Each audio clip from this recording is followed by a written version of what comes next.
Looking pretty good. Hey, you ready for the beach? Just give me 1 second, okay?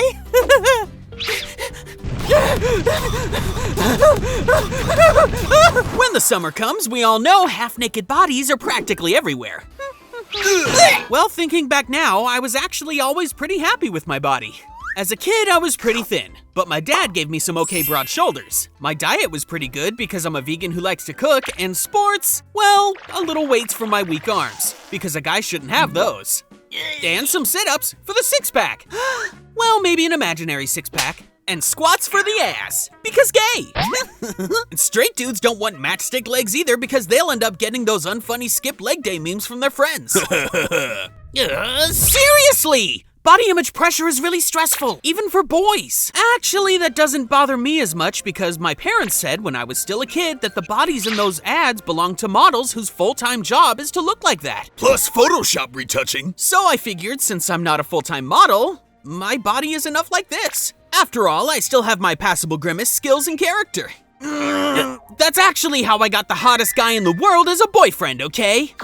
And what's good enough for him must be good enough for the world. I mean, look at him. Yeah, okay. In the beginning, we always trained together. Also because we promised not to be that couple that gets lazy as soon as you have someone in your pocket. We always wanted to keep trying for each other. Then his best buddy came and joined us. And when they both wanted to go to the gym, I said,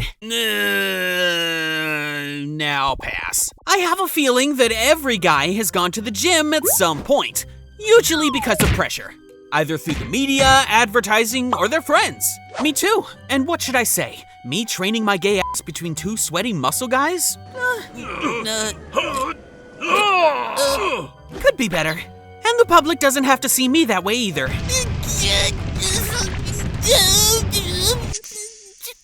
Plus, my mornings have a maximum of 30 to 45 minutes, and that's just on the way to the studio. So that option was out. I did my exercises at home, and my boyfriend and his buddy went to the studio. But then he started to gain more and more muscles, and well, even though I did find it hot, because everyone has been told since childhood that that's what hot is, I couldn't encapsulate myself anymore, like all those Insta models or advertisements with Photoshop retouching.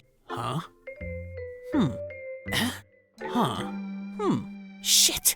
He wants to look like all the fuckboy models he follows on Insta. I thought we were on a they exaggerated we look like normal guys kind of basis and that was okay. He just wants to look like what he thinks is sexy. It's normal. But I don't fit in there.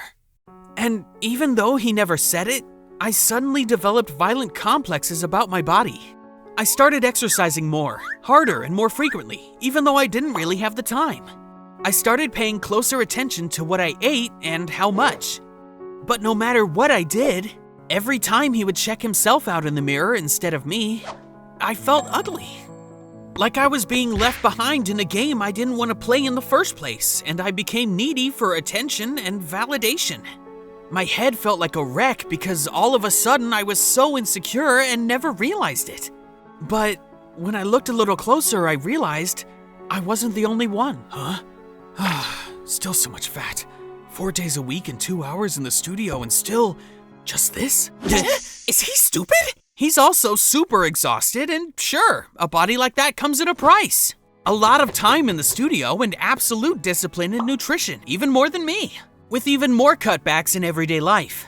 And to get confirmation, he takes 30 photos, the very best of which he posts on his Insta, where other guys see it and think, why don't I look like that?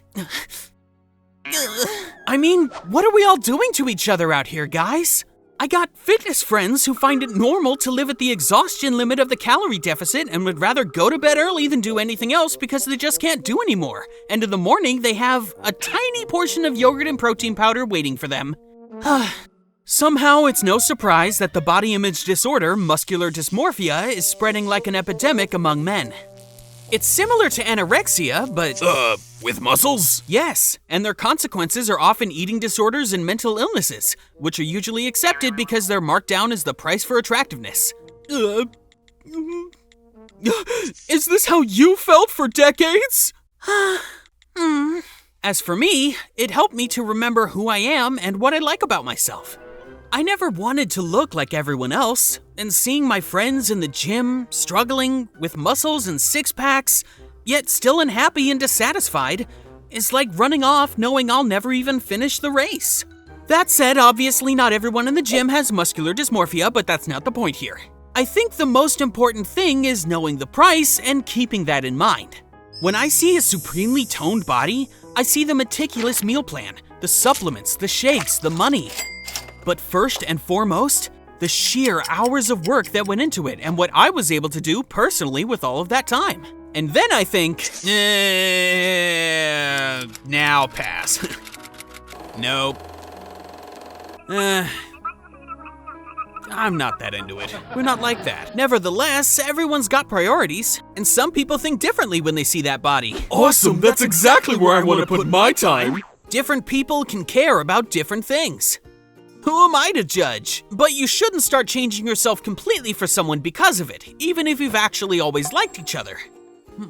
Something that really helps is talking about it, even if there is no direct solution for it, because, yeah, sometimes I still don't feel good enough next to him.